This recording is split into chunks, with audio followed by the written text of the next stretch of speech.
All right, what's up, everyone? It's Aztec 101. Just gonna wait a few seconds. I'm rolling myself up a blunt, and then I'll start the show.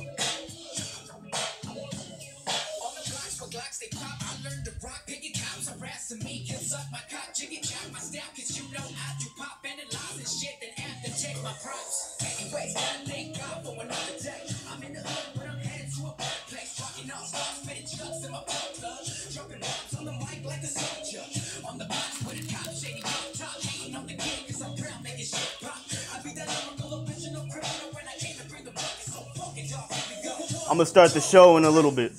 Just give me a few minutes.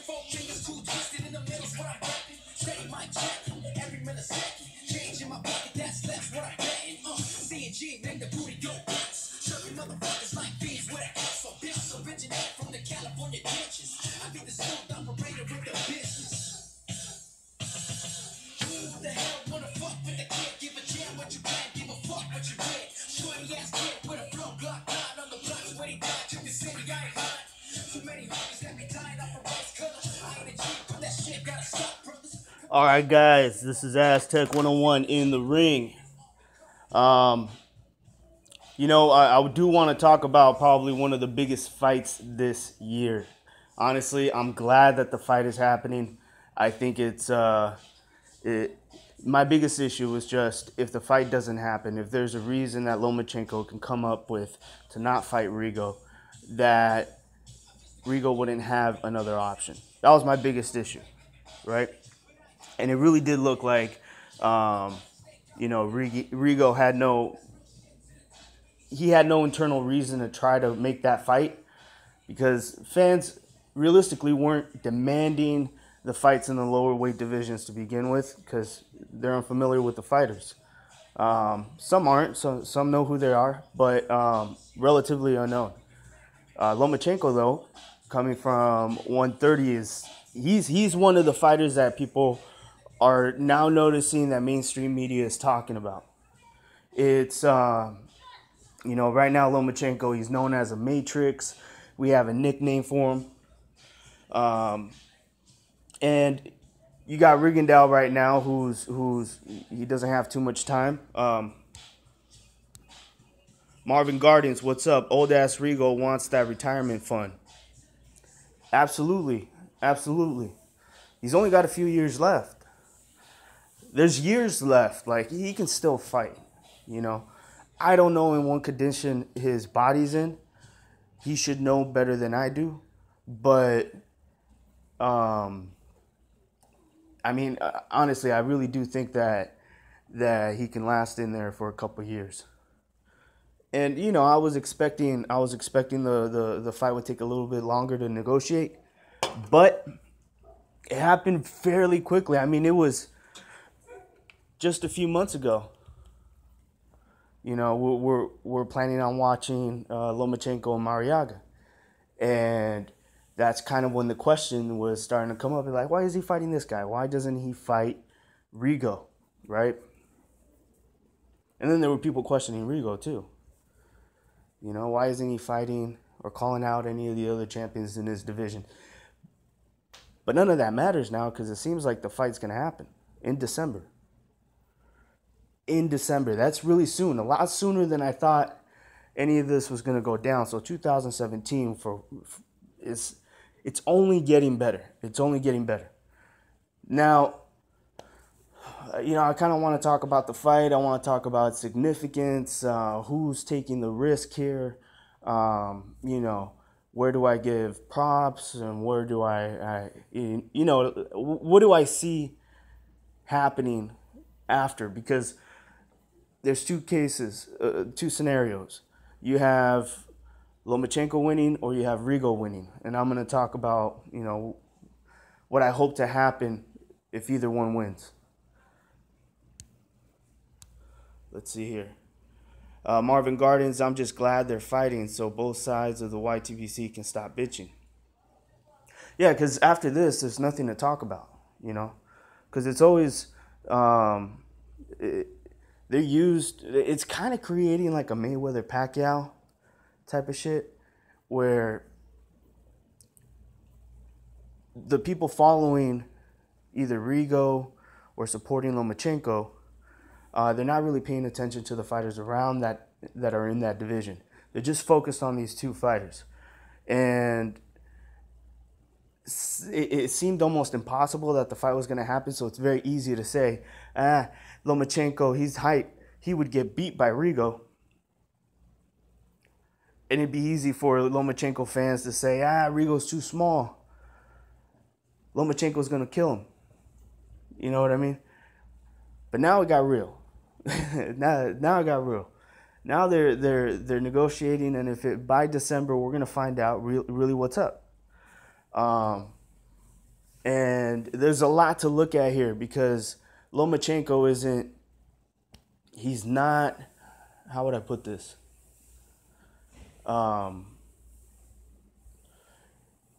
He's taking a risk because he's not testing himself with someone that's bigger than him, that's a natural threat. He is fighting an older Rigo, a smaller Rigo, and but Rigo is still one of the best fighters in the world. Rigo's the one actually taking a risk here. He's the one moving up, fighting the younger guy. At the end of the day, I'm looking at Rigo and I'm thinking this is a huge risk for him. So I can expect why the reward should be matched. So when you say, well, he's just looking to retire. Well, there's nothing wrong with that. So if he's looking for a big payday, that's fine. That's fine. I can understand that. Plus, he is taking a risk. Honestly, I favor Lomachenko to win this fight. I think that he's too big. Lomachenko is not going to be the biggest puncher that Rigo faced. I think Donaire hits a lot harder, has a lot more KOs. He's also technical, and Rigo was still able to move around that. It's not that. It's going to be Lomachenko's boxing IQ. He's going to be playing chess with someone that is just as elite as he is. But we're going to see what kind of gap there is between them. We'll see if the reason why Lomachenko wins is because he's really good, or did he lose because he was just fighting someone that was so much better than him.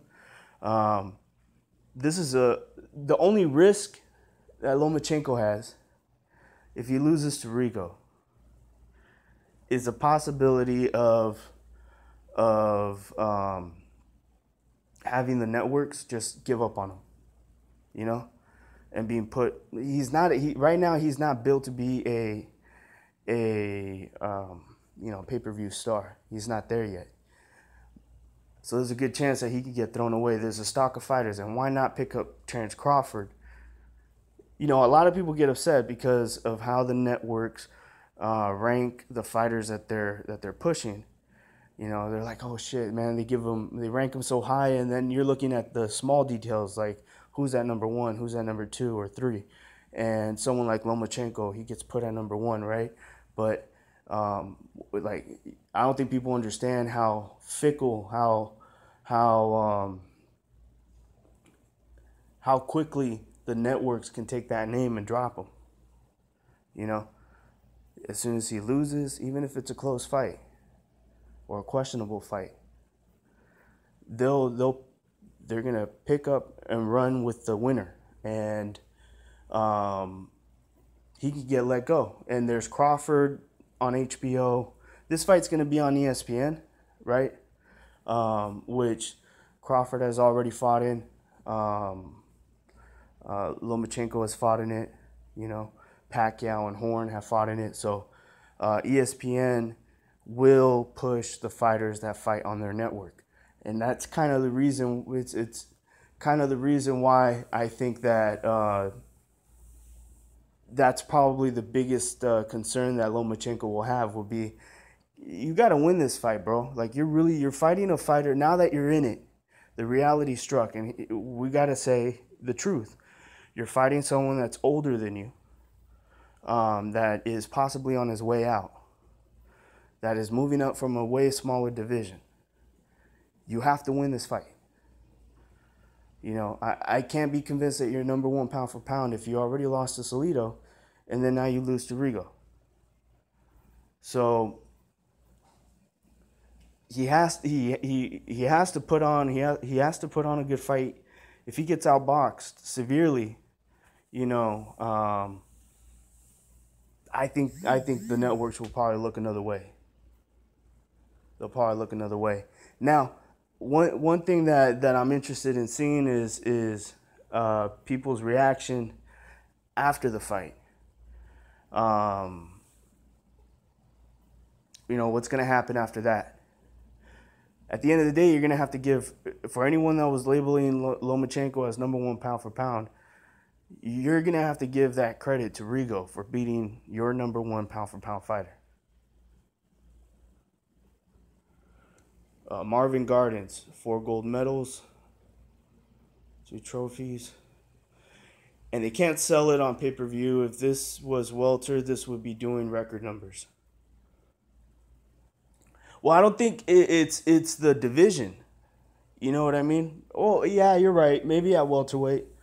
With the fact that that's where, Floyd and Pacquiao came out of, and there's that, there's already attention at welterweight. It's a popular division.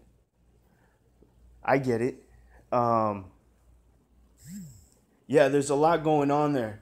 There's a lot going on there. Their amateur record adds up to a ridiculous amount. You know what I mean? 4 gold medals between the two of them.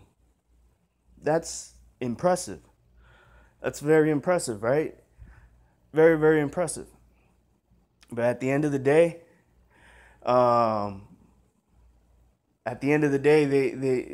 Lomachenko's doing his part to sell himself, so he's working his way up.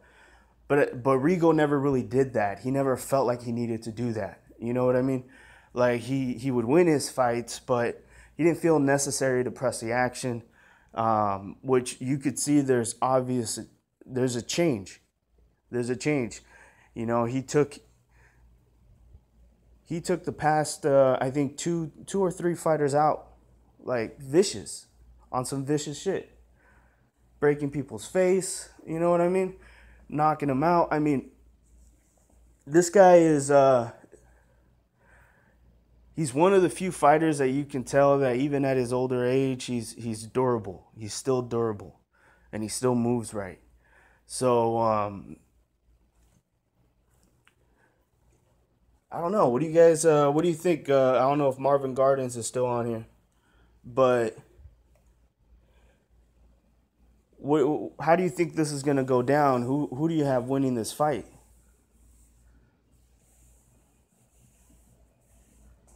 And is this a fight for number one pound for pound?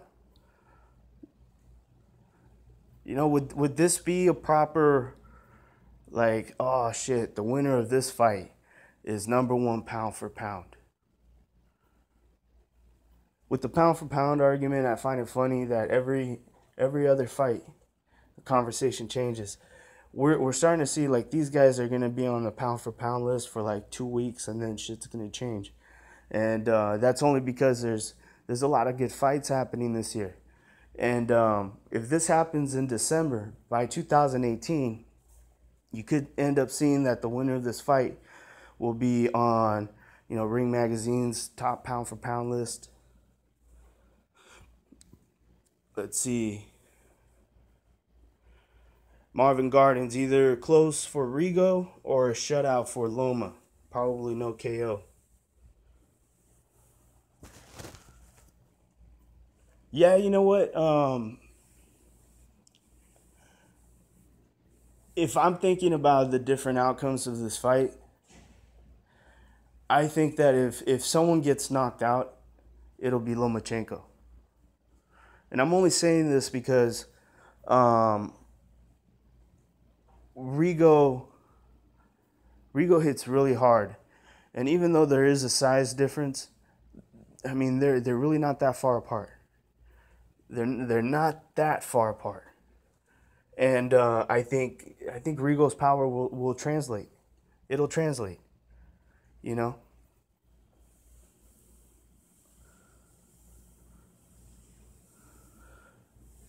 Right. Loma's not a puncher. He's not a puncher, but he's a volume puncher, and he's good at setting up combinations. He likes to go to the body. He mixes it up. So he's the type of fighter that if he's gonna stop you, you're gonna quit on your own, or you're not gonna throw any punches, and the ref is gonna have to stop it. But very rarely is he gonna knock someone out where they're unconscious or where they can't get up. Rigo, on the other hand, he can cause severe damage to your face. He can break your face. Now, I'm not saying that Lomachenko is not durable. So I think I agree with you, Marvin Gardens. There's very little chance that there's going to be a knockout. I think these guys are going to walk in there and they're going to talk their shit on the way there, especially for this fight. Why not? They're going to talk their shit and they're going to keep that beef going. And when they get in there, it's going to be a boxing match.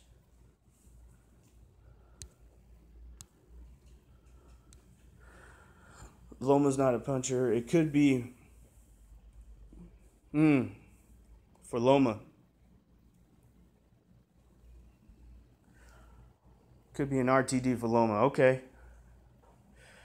I'm leaning towards Loma. Yeah, I'm leaning towards Loma. I think Loma wins this fight.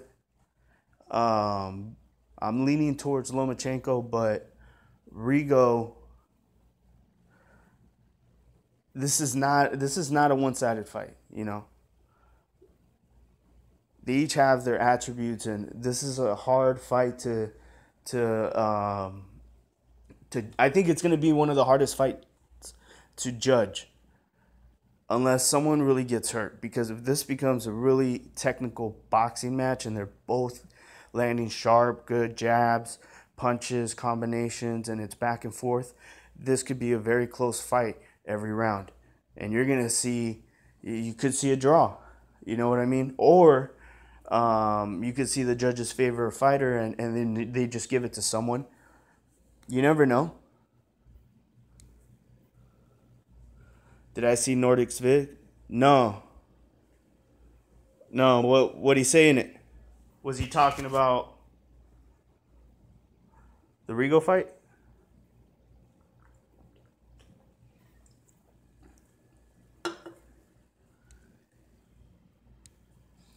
Yo, Marvin Gardens. What was on Nordic's vid or video?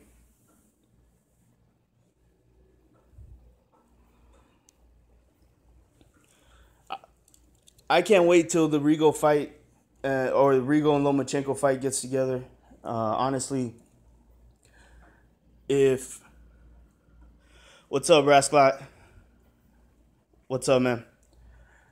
I can't wait to hear this fight being official. I look up on BoxRec. I know there's a lot of talk of this fight happening in December, but I can't wait. I can't wait. That's only a few months away, and I hope they make it official for this year. Rasclot, you say Rigo is taking a beating?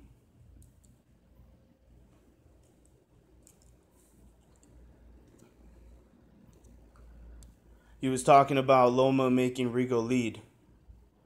Well, that's the whole thing, is that it'll be a waiting game. If you're going to make Rigo lead,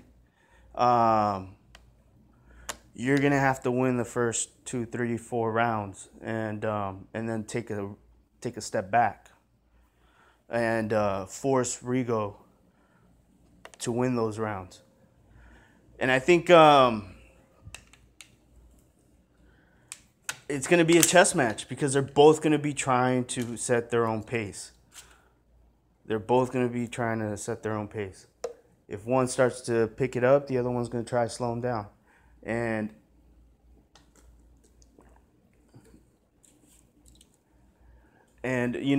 to be honest, a chess match like this, I don't know if you guys remember the fight between Lara and Austin Trout, which was, it was a boxing match. For the most part, there really wasn't any action, but there was this brutal knockdown think it was like the 9th round, and um, I mean the fight was highly technical, but it was slow. There's a good chance that you're not gonna see that exciting, beat down. You're gonna see a 12-round chess match, which I don't have a problem with. I don't have a problem with. That's kind of what I expect for that fight. Anyways, people might walk into it thinking that you're gonna see a real fight, like a fight. Like, no, this is gonna be a boxing match, a highly skilled boxing match.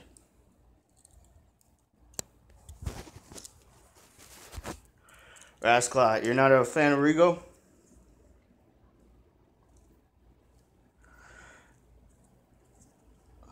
Rigo is boring to watch, skills are not.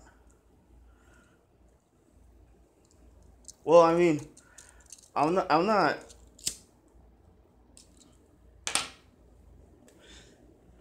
I've been waiting for a reason to become a Rigo fan. You know what I mean? And at some point, I did feel a little bad for Rigo because he wasn't getting the fights he deserved. These guys were avoiding him, and they knew that the boxing fan thought just like what you said, that he's boring. So at the end of the day, they were thinking, well, shit, I can make more money with, Leo Santa Cruz and Quigg and Frampton and Martis and all these guys, mix them up together, and I can make some cash, which is true. That's exactly what happened. But Rigo also spent a lot of time fighting guys that were not ranked top 10, and he spent a lot of time not focused on. He was focused on the money. He was chasing the money. But there's plenty of examples of other guys that have to work really hard to get their way, into a place where now they can compete financially with other fighters. Now you can say, well, look, man, I've knocked out the past 4 people I fought this year, and they're all part of the top 10. I mean, no one will argue, man. But if you're fighting someone that's, not even in the 15, top 20, then it's not impressive. You know what I mean?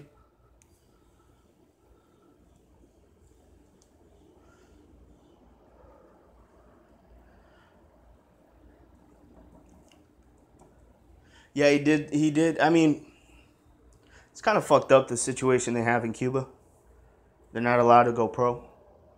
But fact is that he's a little bit past his prime. You know what I mean? We really don't know what a prime Rigo looks like, and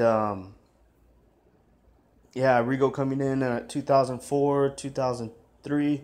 If Rigo just did what like Floyd did, turned pro at 19 or some shit. Could you imagine?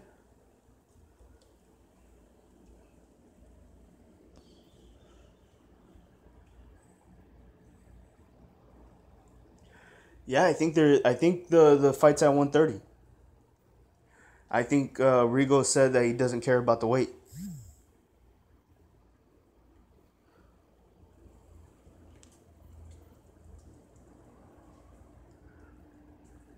Well, yeah, I mean that's the thing is that I think Rigo came in. I think Rigo came in, and after beating Donaire, he felt like his life was going to change. Like, this is going to be the fight that people are going to recognize me. They're going to know who I am, and they're going to love me. But that didn't happen. After he beat Donaire, people are starting to say, well, you know what? I wasn't really happy with that fight. That was kind of boring. That was kind of boring to watch. And he already had that boring to watch stigma following him since early on in his career. So Now that he's in a position where he's going to fight Lomachenko, I think there's a good chance that he might get a little bit more aggressive than we're used to. So, but again, it's going to be a chess match. You can't judge this fight. I think a fight with Rigo and let's say Gary Russell Jr. would be really exciting. But those are two different dance partners between uh, Lomachenko and Gary Russell Jr.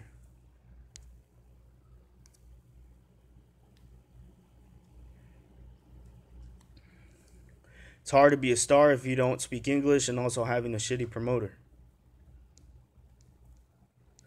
That's right. Well, it's it's not necessarily hard to be a star.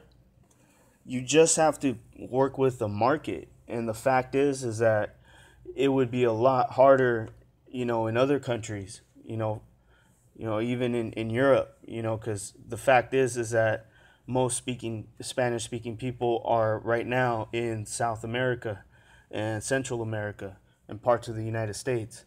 So all he needs to do is tap into that market. But I don't see him going out of his way and getting interviews with, sit down with Julio Cesar Chavez and sit down with Marquez and a lot of these ex-pro boxers that have turned into media members, and have interviews with them. Have interviews with them on Telemundo, on Univision, on Golpe on Golpe. Rigo is arrogant though.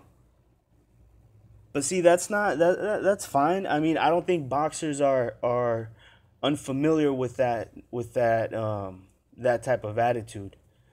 I guarantee you, for the most part, most of those guys are arrogant, anyways. You know, and at the end of the day, he needs to tap into the Spanish speaking market. He needs to go out there and do these interviews. The thing is that like there's not even he looks like he's still in Cuba. Like the fool has a face of someone that is being tortured. He has absolutely no joy in his eyes. The man looks dead. He needs to start taking photos of him smiling. I don't know, do something, man, because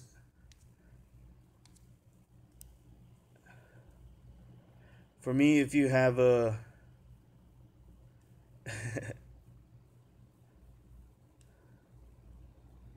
well,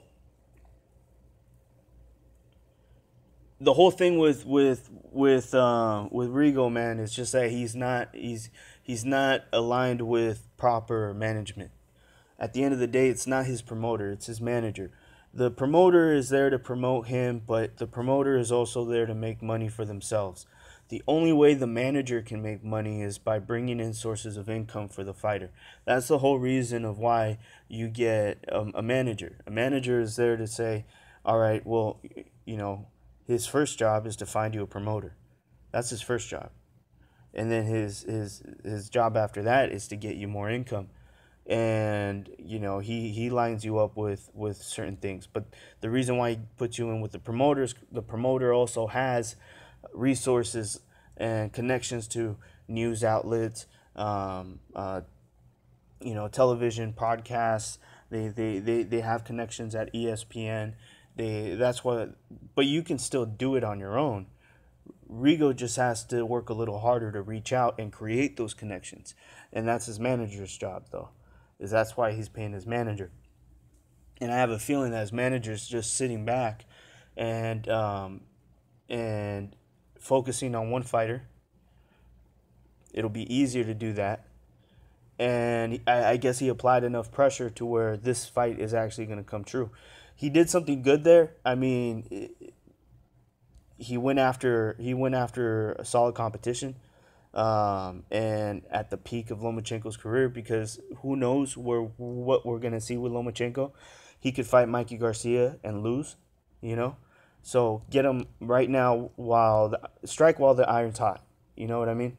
And Rigo's going after that now. So at the end of the day, if Rigo can nail this fight, uh, his manager actually did something good for him. So he has, I think his manager has dropped the ball, but at the end of the day, he has seemed to have a plan to get to where he's at. So maybe his manager isn't total garbage. The fact is that Rigo's going to have to work a little bit harder. It might take him a little bit longer, and he doesn't have time on his side. So, so it's up to the boxing fans, to be honest, to say, hey, we're here, we're watching Rigo, keep putting him up.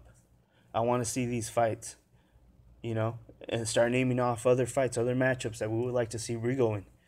These are the fights we want to see, and that's the only way to get someone like Rigo up there. Lomachenko's on his way, though. Lomachenko's on his way. If Rigo beats Lomo, would you rate him higher than Crawford?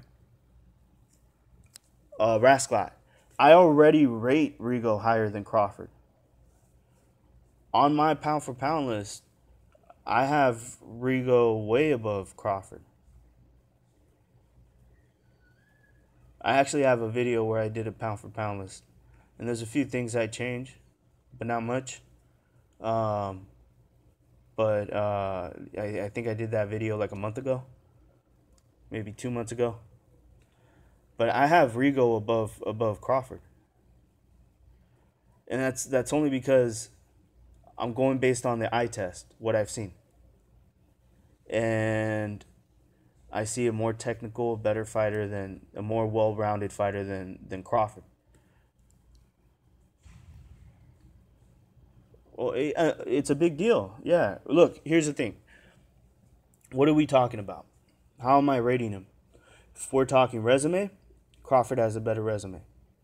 A professional resume, Crawford has a better resume. All right. If we're talking belts, titles, Crawford is undisputed, and he's the most decorated out of the two. So, but if we're talking about pound for pound, if we're talking about what we see in the ring and the skills, I got Rigo above Crawford.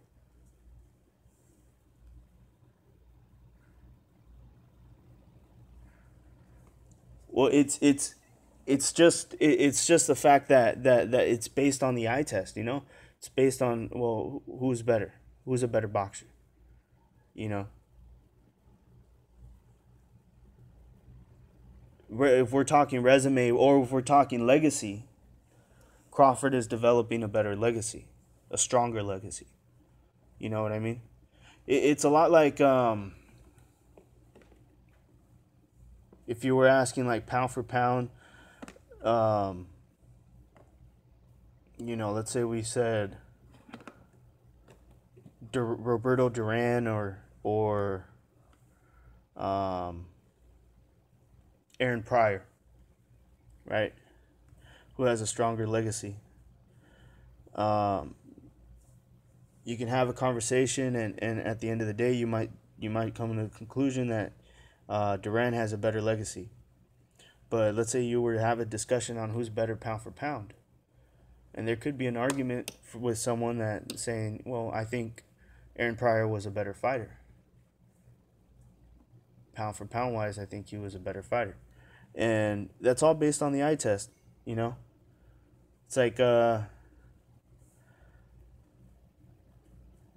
pound for pound. That's why it's kind of a weird thing to talk about it, because you have to separate it from legacy, from talking about legacy. If you asked who has a better legacy, and then you asked who's on your pound for pound list, they should be, for the most part, they should be different lists.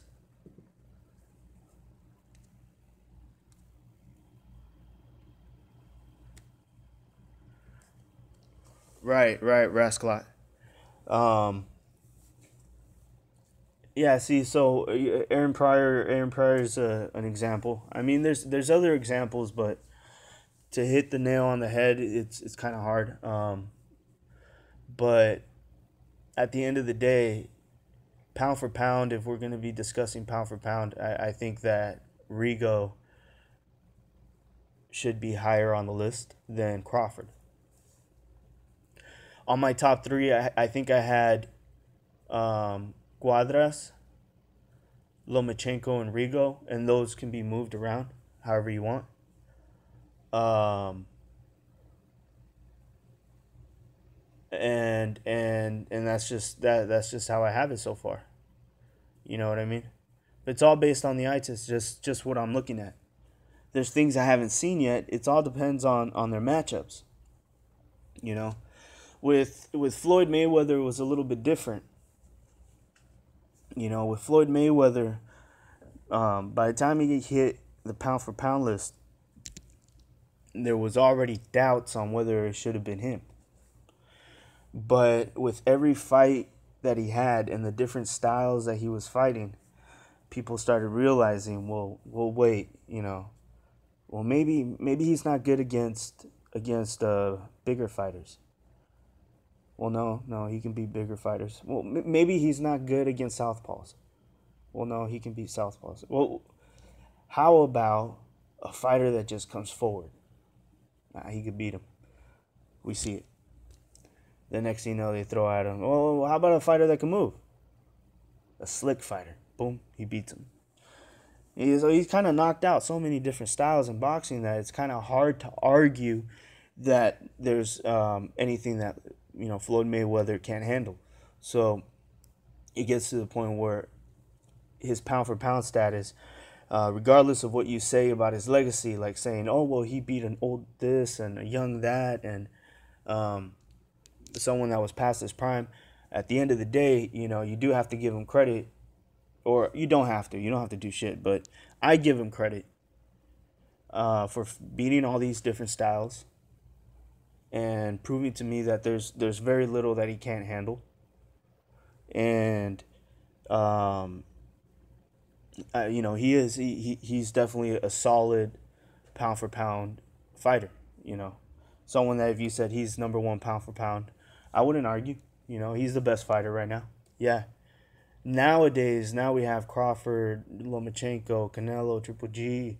You know, you have all these fighters that Chocolatito, Cuadras, and then young fighters, Magdaleno, Valdez, Gilberto Ramirez, Charlo brothers, Spence.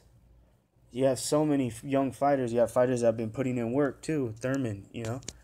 Like, it's kind of hard to nail down who's the best out of all those guys, if you really think about it.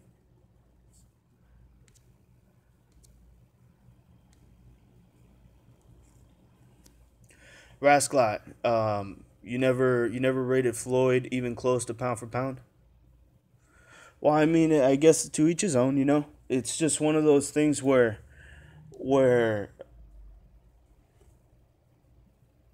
as far as all time,